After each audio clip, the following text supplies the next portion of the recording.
जय Hind. Stock market 24/7 में आपका स्वागत है। स्टार्ट कर लेते हैं सबसे पहले रिलायंस के साथ। रिलायंस इस वॉर से बम्पर प्रॉफिट कमा सकता है। तो मैं ऐसा क्यों कह रहा हूँ उसके पीछे मैं आपको 4 कारण बताऊँगा। स्टार्ट कर लेते हैं सबसे पहले कारण से। यूएसए ने इंडिया को 30 दिन का वेवर दे दिया रशियन ऑयल खरीदने को लेकर, जो कि रिलायंस के लिए बहुत ही ज़्यादा पॉजिटिव हो जाता है। अब बढ़ते हैं दूसरे कारण को लेकर। दूसरा कारण कल आया था, जो मैंने आपको बताया भी था कि चाइना सस्पेंड करा अपने डीजल और गैसोलीन एक्सपोर्ट्स, जो कि रिलायंस के लिए अगेन पॉजिटिव हो जाता है। इसके कारण रिलायंस की रिफाइनरी के मार्जिन्स बढ़ेंगे, जिससे रिलायंस का प्रॉफिट बढ़ेगा और रिलायंस के शेयर में भी आपको वृद्धि देखने को मिलेगी। इस खबर के कारण कल रिलायंस का स्टॉक 3% तक भागा था। अब तीसरे कारण की ओर बढ़ते हैं। और जैसे आपको पता है, कतर में आजकल ईरान ड्रोन से हमले करता है, जिस कारण कतर ने अपनी गैस सप्लाई को कट कर दिया। इंडिया अब दूसरी कंट्रीज की ओर देख रहा है अपनी गैस सप्लाई को लेकर, क्योंकि एनर्जी की इंडिया को बहुत ज़्यादा ज़रूरत है। ऑस्ट्रेलिया और कनाडा ने आश्वासन जताया कि प्रॉपर गैस सप्लाई इंडिया को बनी रहेगी। ये इंडिया के लिए पॉजिटिव हो जाता है। और ये रिलायंस के लिए कैसे पॉजिटिव है उसको डिस्कस कर लेते हैं। जैसे आपको पता है, जो कनाडा के पीएम मार्क कार्नी जी इंडिया आए थे, मोदी जी के साथ मीटिंग करी। इंडिया की विजिट में वो अंबानी जी के घर पर भी गए थे। घर पर जो बातें वो मीडिया में डिस्क्लोज तो नहीं, बट सोर्सेज के हवाले से बातें बाहर आ रही हैं कि जो कनाडा इंडिया को गैस सप्लाई करना चाह रहा है, तो अंबानी जी उसका कॉन्ट्रैक्ट उसमें मतलब अहम भूमिका निभा सकते हैं, जो कि रिलायंस के शेयर के लिए काफ़ी ज़्यादा पॉजिटिव हो जाता है। जिसके कारण आप देख भी रहे हो, रिलायंस का स्टॉक पिछले 2-3 दिनों से 5% तक ऊपर भाग गया और आज भी इसमें 1-1.5% की तेजी देखने को मिली है। 3 कारण मैंने ऑलरेडी बता दिए रिलायंस कैसे बम्पर प्रॉफिट कमा सकता है वॉर से। और चौथा कारण जो कि बहुत ही महत्वपूर्ण है, वो इस तरह से रिलायंस और ज़्यादा पैसे कमाएगा, क्योंकि रिलायंस जो रशिया से ऑयल मंगाएगा, क्रूड ऑयल मंगाएगा, उसको रिलायंस रिफाइन करके यूरोप में बेचेगा, क्योंकि जो यूरोप है वो ऑलरेडी रशिया से क्रूड की सप्लाई बिल्कुल कट कर चुका है और मिडल ईस्ट में वॉर चल रहा है। मिडल ईस्ट से ऑयल की सप्लाई हो नहीं पा रही और यूरोप को भी बहुत ज़्यादा ज़रूरत है क्रूड ऑयल की, गैस की। अंबानी जी, रिलायंस इंडस्ट्री उनकी इस डिमांड को, उस क्रूड ऑयल गैस की ज़रूरत को पूरा कर सकते हैं और बम्पर प्रॉफिट कमा सकते हैं। क्योंकि जैसे आपको पता होगा, जिस दिन खबर आई थी कि इंडिया पर सैंक्शन लगा देगा ट्रंप अगर इंडिया ने रशिया से क्रूड ऑयल खरीदना जारी रखा, उसी दिन रिलायंस का स्टॉक 5 से 6% गिर गया था, क्योंकि उस दिन स्टॉक लाइफ टाइम हाई पर ट्रेड कर रहा था। ये रिलायंस के लिए काफ़ी पॉजिटिव हो जाती है खबर कि अब वो रशिया से क्रूड ऑयल भी ले सकता है और दूसरे देशों को बेचकर अच्छा प्रॉफिट भी कमा सकता है। क्योंकि आज भी देखो, रिलायंस जो सबसे ज़्यादा प्रॉफिट कमाता है वो ऑयल एंड गैस बिजनेस से ही कमाता है। आज भी oil and gas business Reliance का कैश का हुआ है। ऑयल एंड गैस बिजनेस से पैसा कमा के रिलायंस दूसरे बिजनेसेस में इन्वेस्ट कर रहा है। न्यू एज बिजनेसेस में इन्वेस्ट कर रहा है, जैसे जियो, रिलायंस रिटेल, और जो भी वो सोलर एनर्जी में बड़ा काम कर रहे हैं, गीगा फैक्ट्रीज लगा रहे हैं। वो सारा जो पैसा आ रहा है इन्वेस्ट करने का, वो ऑयल एंड गैस बिजनेस से ही आ रहा है। इन 4 कारणों के कारण 2-3 दिनों से रिलायंस के स्टॉक में अच्छी खासी तेजी बनी हुई है और आने वाले टाइम पे भी रिलायंस अच्छा पैसा कमा सकता है इन कारणों के कारण।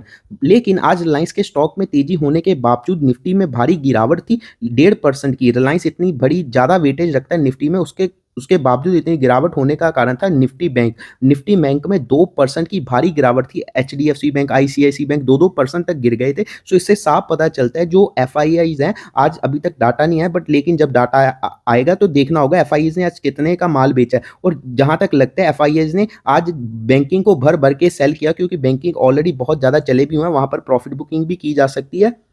और एफआईज में उनकी होल्डिंग भी अच्छी खासी है। जितने भी बैंक्स हैं, आईसीआईसी, एचडीएफसी, एसबीआई में अच्छी खासी वहां पर एफआईज की होल्डिंग है। वो वहां पर अपनी सेलिंग कर रही हैं और इंडियन शेयर मार्केट से पैसा निकाल रहे हैं और यूएस इक्विटीज में, यूएस डॉलर और यूएस बॉन्ड में लगा रहे हैं, क्योंकि यूएस बॉन्ड की ट्रेजरीज यील्ड भी बहुत ज़्यादा बढ़ गई हुई हैं।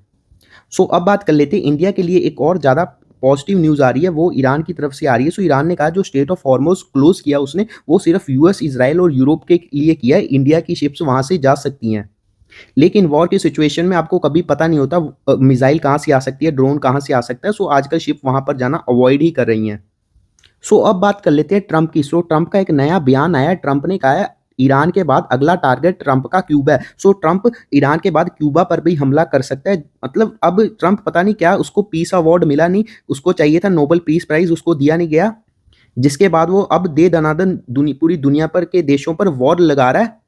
ये बिल्कुल भी अच्छी बात नहीं है शेयर मार्केट के लिए, इकोनॉमीज के लिए, दुनिया भर की इकोनॉमीज के लिए, और एज ए ह्यूमन बीइंग भी अच्छी बात नहीं है, क्योंकि वॉर में बहुत ज़्यादा लोगों की जानें जाती हैं।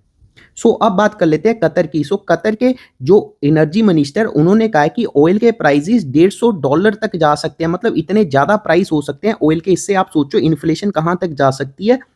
और इंडिया तो अपना 80-85% जो क्रूड ऑयल बाहर से एक्सपोर्ट करता है, सो इंडिया के लिए इंपोर्ट करता है। सो इंडिया के लिए मुश्किलें बहुत ज़्यादा बढ़ सकती है और हमारी करेंसी ऑलरेडी इतनी ज़्यादा वीक हो रही है। सो अगर ऐसा ही चलता रहा तो बहुत जल्दी आपको ₹100 का टारगेट भी देखने को मिल सकता है, मतलब $1 is equal to 100 Indian rupee भी जल्दी हो सकता है अगर ऐसा चलता रहा। और जो कतर के एनर्जी मिनिस्टर हैं उनका कहना है कि अगर ये वॉर 2-3 हफ्ते चल गई तो गल्फ जितनी भी एनर्जी एक्सपोर्ट करता है उसको बिल्कुल कट करना पड़ेगा, क्योंकि इतनी ज़्यादा बमबारी हो रही है सारे गल्फ के देशों पर। और अडानी टोटल गैस ने भी अपने गैस के प्राइस बढ़ा दिए हैं, ₹119 पर क्यूबिक मीटर कर दिए हैं। और ये राइज़ ऑलमोस्ट 200% का है, मतलब इतना ज़्यादा राइज़ ले रहे हैं। ये आप लोगों के लिए, नॉर्मल लोगों के लिए है, लेकिन ये फैक्ट्रीज़ के लिए जो कमर्शियल पर्पज़ के लिए यूज़ होता है उनके लिए है। वहाँ पर भी एक कंडीशन है, अगर वो फैक्ट्रीज़ या कमर्शियल यूज़ के लिए जो गैस यूज़ होती है वो 40% से अबव यूज़ करते हैं उनके कोटा के अकॉर्डिंग, तो उन पर ये नए रेट लागू होंगे। सो इतनी ज़्यादा गैस के प्राइस अडानी जी ने भी बढ़ा दिए हैं। सो इससे फैक्ट्रीज़ जो प्रोडक्ट बनाएंगी उनको कॉस्टली पड़ेगा, सो जिसके कारण वो दाम बढ़ाएंगी प्रोडक्ट से, जिसके कारण इन्फ्लेशन आ सकती है। सो अब बात कर लेते हैं जो कि बहुत ही दुखद है। जो SU-30 इंडिया का फाइटर जेट है वो क्रैश कर गया असम में। सो ये प्रॉपर सोर्सेज से वेरीफाइड हो गया, इसीलिए मैं वीडियो बना रहा हूँ, क्योंकि मैं वेट कर रहा था कि प्रॉपर वेरीफाइड हो जाए, क्योंकि कल रात से ये फाइटर प्लेन असम के आसपास मिसिंग हो गया था। सो ये अब वेरीफाइड हो चुका हो कि SU-30 क्रैश कर गया। सो 2 हमारे पायलट्स की, इंडियन एयरफोर्स के पायलट्स की जान भी चली गई है, जो कि बेहद ही दुखद है। सो ये HAL के शेयर के लिए नेगेटिव हो जाता है काफ़ी। और एक HAL को लेकर एक और न्यूज़ आई है कि HAL ने DCX सिस्टम को ऑर्डर दिया है 68 करोड़ का, जिसके कारण DCX के सिस्टम के शेयर में आज 6% की तेज़ी देखने को मिली है।